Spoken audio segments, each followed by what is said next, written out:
लेकिन Iran Israel में ceasefire को लेकर डोनाल्ड ट्रंप अमेरिकी राष्ट्रपति का एक नया बयान आया है और वो ये कह रहे हैं कि B-2 बॉम्बर के पायलट्स के साहस के बिना शांति तो संभव ही नहीं थी। ये डोनाल्ड ट्रंप कह रहे हैं। एक हमले ने दोनों देशों को साथ ला दिया और देखिए सौदा हो गया। अब डोनाल्ड ट्रंप जब बयान देते हैं तो फिर बात डील की ना हो, बात सौदे की ना हो, ये तो हो ही नहीं सकता। और इसी वजह से डोनाल्ड ट्रंप का ये नया बयान, डोनाल्ड ट्रंप का ये ताजा बयान, जिसमें एक बार फिर बात सौदे की हो रही है, डील की हो रही है और वो कह रहे हैं कि एक हमले ने दोनों देशों को साथ ला दिया, सौदा हो गया, डील बन गई। B-2 बम्बर के पायलट्स के साहस के बिना ये शांति संभव नहीं थी। जनरल सेना, जिस बात का जिक्र अब से कुछ देर पहले आप कर रहे थे कि साहब और कुछ हो ना हो, एडवांटेज, अपनी छवि चमकाना, ये अमेरिका और डोनाल्ड ट्रंप का सबसे बड़ा फायदा, और देखिए उसी को भुना रहे हैं।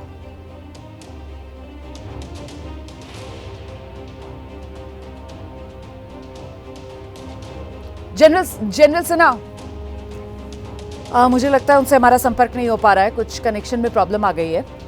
सीधे नीरज के पास दर्शकों को लेकर चलेंगे। नीरज, मतलब यहां पर भी सारा श्रेय खुद लेने में सबसे आगे डोनाल्ड ट्रंप, कि अगर उनके B-2 बॉम्बर नहीं होते तो फिर ये युद्ध विराम नहीं हो पाता। नीरज, देखिए रोमाना, ये बात छिपी नहीं रही है कि डोनाल्ड ट्रंप को किस तरह से कितना ज़्यादा वो डेस्परेट हो चुके हैं नोबेल पीस प्राइज़ पाने के लिए और साथ ही डील कराने के लिए। और इसीलिए आप देखिए ना, इजराइल के जो प्रधानमंत्री हैं बेंजामिन नेतन्याहू, वो उनका बयान अभी तक क्यों नहीं आया है। जो इजराइल के विदेश मंत्रालय है, इजराइल के संबंध अमेरिका से कितने मजबूत संबंध दोनों देशों के हैं, उन सब के बावजूद भी डोनाल्ड ट्रंप के बयान के आने के बाद अभी इतना टाइम बीत चुका है, कई घंटे बीत चुके हैं, लेकिन इजराइल की तरफ से कोई बयान नहीं आया। अब आप इसको देखिए, भारत और पाकिस्तान के सिनेरियो में अगर आप इसको देखें तो जब डोनाल्ड ट्रंप ने अनाउंसमेंट किया था तो तुरंत उसके बाद जो था भारत का भी बयान आ गया था, पाकिस्तान का भी बयान आ गया था। लेकिन जो डील जो हुई थी, जो युद्ध विराम हुआ था भारत और पाकिस्तान के बीच में, वो ट्रंप ने पूरा श्रेय उसका ले लिया।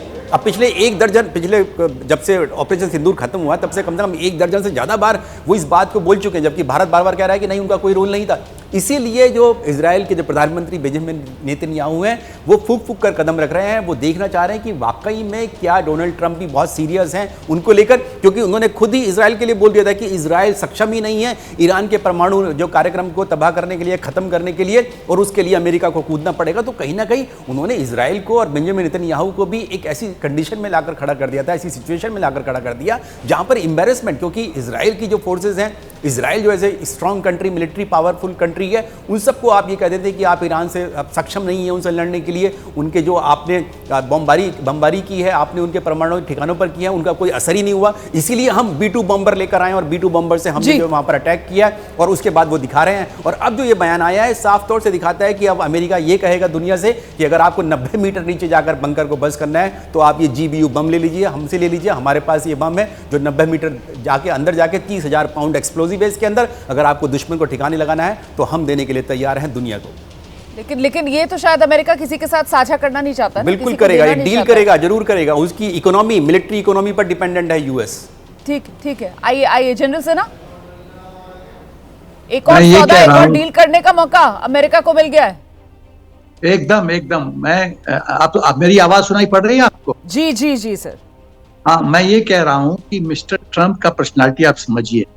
वो बिजनेसमैन है, वो मार्केटिंग एक्सपर्ट हैं, वो जो थोड़ा सब स्टैंडर्ड माल भी है उसको बेचने की क्षमता रखते हैं बाई प्रोपेगेंडा या नैरेटिव क्रिएट करना या परसेप्शन वॉर करके।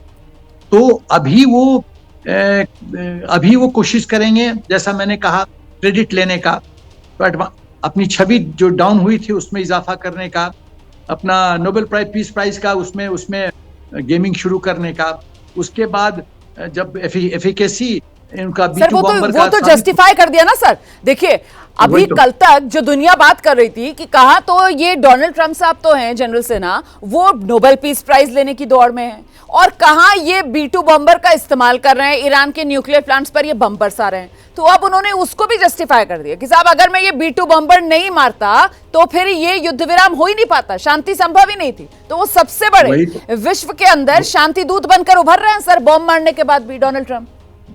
मैनेजमेंट में कॉन्सेप्ट है कि एक लीडर जो होता है, जो बुद्धिमान या चतुर होता है, वो किसी भी परिस्थिति को अपने एडवांटेज में ले लेता है। वो उसमें मिस्टर ट्रंप मास्टर है। B-2 बम्बर का भी अटैक जस्टिफाई कर दिया और शांति का भी क्रेडिट ले लिया। आप सही कह रहे हैं, कि यदि आप अटैक कर रहे हो तो शांति कहाँ है।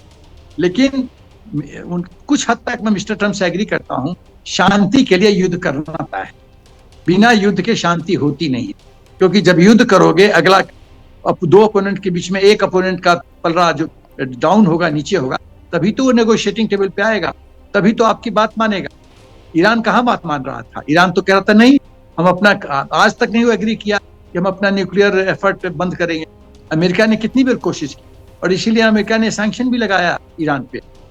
तो जो ईरान आज तक नहीं माना, लेकिन जब देखा कि मेरी अब न्यूक्लियर क्षमता खत्म कर दी गई है और अभी 5 साल 10 साल लगेगा, तो रोमेल क्या करता था? टैक्टिकल विड्रॉल करता था सेकेंड वर्ल्ड वॉर में, अफ्रीका कैंपेन। टैक्टिकल विड्रॉल क्या है? टैक्टिकल विड्रॉल है कि जब आप देखते हो कि इट इज एडवांटेज एनिमी, तो आप विड्रॉ करो, रीग्रुप करो, अब फिर अटैक करो और तब दुश्मन को परेशान करो। तो अभी तो या कह रही है रोमान कुछ? जी जी, मैं बस ये कहना चाह रही थी सर, मैं आ रही हूँ सर आपके पास। जरा सा आशीष हमारे सहयोगी हमारे साथ मौजूद हैं, उनके पास भी दर्शकों को लेकर चलते हैं। आशीष, जिस बात का जिक्र जनरल सेना कर रहे थे कि साहब न्यूक्लियर क्षमता ईरान को जब लगी कि उस पर धक्का पहुंचा है, लेकिन इस पर भी तो सवाल है ना, क्योंकि भाई अमेरिकी अखबार है, न्यूयॉर्क टाइम्स है, अच्छी खासी उसकी दुनिया भर में साख है, और उसी की तरफ से दावा यह कर दिया जाता है कि डोनाल्ड ट्रंप जो बड़े बड़े दावे कर रहे हैं कि उन्होंने परमाणु ठिकाने फोर्डो में खास तौर से वो नेस्तो नाबूद कर दिए, तो अमेरिकी अखबार ही दावा करता है कि साहब अमेरिका ने तो शायद हमला करने में देरी कर दी और अपना जो संवर्धित यूरेनियम था वो पहले ही ईरान वहां से शिफ्ट कर चुका था। उसके बाद इजराइल का भी बयान आता है कि हमें पता है कहां पर इन्होंने अपना भंडार भर के रखा हुआ है, छोड़ेंगे नहीं हम। इस तरीके की पोस्टरिंग तो लगातार चल रही थी। आशीष, देखिए इसमें बहुत सारी कॉन्ट्रडिक्शंस तो बिल्कुल है। बड़ी अजीब सी सीज फायर अचीव किया, बड़ा अजीब सा जंग चल रहा था। ये भी कहा गया था ईरान की तरफ से कल रात जब उन्होंने जवाबी कार्रवाई की थी अमेरिका पर, तो उन्होंने कहा था कि हमने पहले ही कतर को, बाकी देशों को और अमेरिका को बता दिया था। इस पर सवाल खड़े हो रहे थे। तब ट्रंप ने खुद ही पोस्ट करके ये कह दिया कि मैं धन्यवाद देता हूं कि ईरान ने हमला करने से पहले हमें बता दिया था। तो बहुत से क्वेश्चंस हैं। जहां तक डील की आप बात कर रही हैं, आपको याद होगा, थोड़ा पीछे ले जाता हूं रोमाना, किस तरह से अमेरिका का कैरेक्टर क्या रहा है, दबाव डाल करके इंडिया के साथ 1-2-3 अग्रीमेंट न्यूक्लियर डील कैसे किया था। मुझे अच्छी तरह से याद है कितने हार्ड नेगोशिएशंस अमेरिका ने किए थे भारत पर इस बात का दबाव बनाने के लिए कि आप ये 1-2-3 अग्रीमेंट न्यूक्लियर डील भारत के साथ साइन करिए। इसीलिए मैंने थोड़ी देर पहले भी आपसे कहा कि ये बड़ा देखना दिलचस्प होने वाला है कि क्या ईरान आखिरकार अमेरिका के उस न्यूक्लियर डील को एक्सेप्ट करने के लिए राजी हो गया है जिसके बनिस्बत, जिसकी प्रेमाइस पे इजराइल को मनाने में डोनाल्ड ट्रंप कामयाब हुए, या इजराइल पर दबाव डाला कि बस यहीं पर थम जाइए। क्योंकि मैं आपको बता दूं, उनका पहला इंटेंट जरूर था कि वो ईरान में रिजीम चेंज करना चाहते हैं, लेकिन लगातार ये कोशिश कर रहे थे कि ईरान की अगर मौजूदा रिजीम भी इस चीज के लिए कॉम्प्रोमाइज करके राजी हो जाए कि वो डोनाल्ड ट्रंप के मुताबिक चले। ट्रंप हमेशा चाहते थे कि ईरान को मैं अपने मुताबिक चलाऊं, इजराइल के शर्तों पर नहीं। कहीं ऐसा तो नहीं कि इसलिए सीज फायर ईरान के साथ अग्री करने के बाद इजराइल पर दबाव डाल करके उन्होंने इसके लिए राजी कर लिया। रही बात जहां तक वो अपने फौज की सराहना कर रहे हैं, मुझे लगता है कहीं ना कहीं, देखिए आप चुनाव के पहले डोनाल्ड ट्रंप कहते थे कि लॉन्ग ड्रॉन वॉर में वो कभी नहीं पड़ेंगे, उसके बावजूद इसमें घुसे। 40,000 के करीब अमेरिकी सैनिक उस पूरे रीजन में थे, तो कहीं ना कहीं उनको अपनी फौज की भी चिंता सता रही होगी। तो मुझे लगता है अगर कुछ गेंस इजराइल के हैं या नहीं है, कुछ गेंस ईरान के हैं, तो काफी बड़ा गेन अमेरिका के लिए भी है कि वो इस जंग से धीरे से बाहर निकल गया। और अगर ईरान को न्यूक्लियर डील के लिए और अपनी एनरिचमेंट को नीचे लाने के लिए राजी कर पाए हैं, तो ये बड़ा विन अमेरिका के लिए भी है।